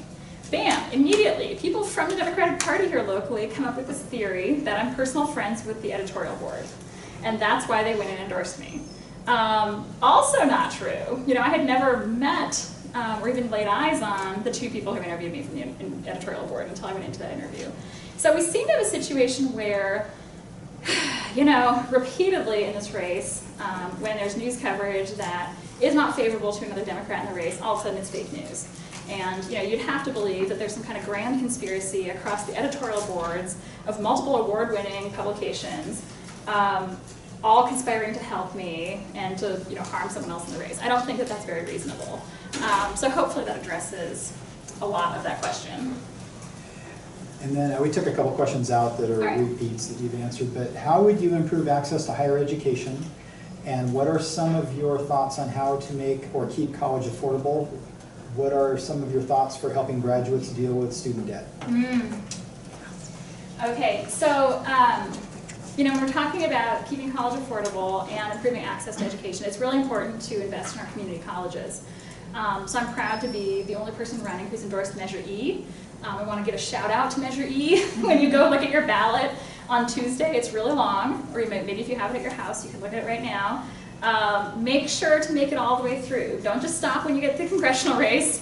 Keep going, and then you'll find Measure E, which is for people in this part of the congressional district here. It's something you'll get to vote on, and it's a really important bond measure for Sierra College to help them, modernize their physical campus, actually build a parking structure, build proper buildings to house the really great scientific and manufacturing equipment and stuff that they have there. It's really important. So I just wanted to say I'm a strong supporter of it. A little bit more generally, I absolutely think that we need to be keeping in place and expanding the most successful programs that help people go to college and actually afford it. So when we're talking about Pell Grants, that's a program that has a great track record of helping people, actually be able to go to college, move into, maybe higher paying jobs, and then actually, really have a better quality of life after that. Tom McClintock has supported freezing the value of Pell Grants over time. I think it's absolutely wrong, especially in a high-cost state like California, and because we know the cost of education is going to continue to rise. That would mean those grants would lose their value over time. I think that we should be doing everything possible to increase their value to help them keep pace with the rising cost of education. I also support year-round Pell Grants. So right now, if somebody wants to actually go to school year-round, their Pell Grant won't let them do that. That doesn't make any sense to me. In terms of student loans and student debt, that's an industry where we need to do a lot more to protect students and to protect consumers. And I'm really concerned, when I look at Congress right now, and I don't see them standing up for consumers when we're talking about the finance industry in general, but especially when it comes to student loans. I mean, that's one of the most predatory areas of lending that we have. There are a lot of policies that are really, frankly, unfair to borrowers right now. I think you should be able to refinance your student loans if interest rates go down.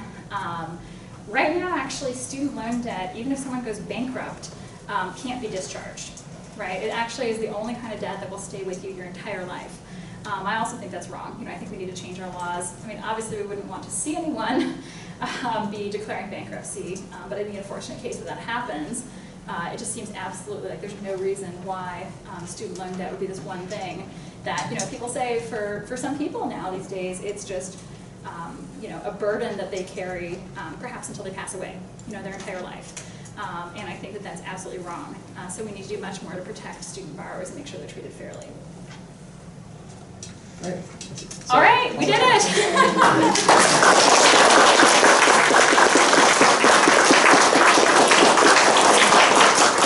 Thank everybody for your questions. These are really important questions. I think you had some really challenging ones and good ones, and I appreciate your honesty. And again, that was one of the reasons I gave my endorsement was she was very honest and open, and I asked her a lot of tough questions when we met. keep in mind that if there's a lot of absentee voters in this district, and a lot of them have filled out their ballots and plan to take it in Tuesday, if you're still undecided, or if you decide you want to make a change on that ballot, you can change it. You can go in there and turn it in. They'll let you re-vote. I hope you'd consider that if you do need to make a change. And if you're interested in helping support her efforts, she's looking for callers and some door knockers and stuff still, and you can sign up for that, and there's information online. So again, thank you for your time. And please share this online. Thank you.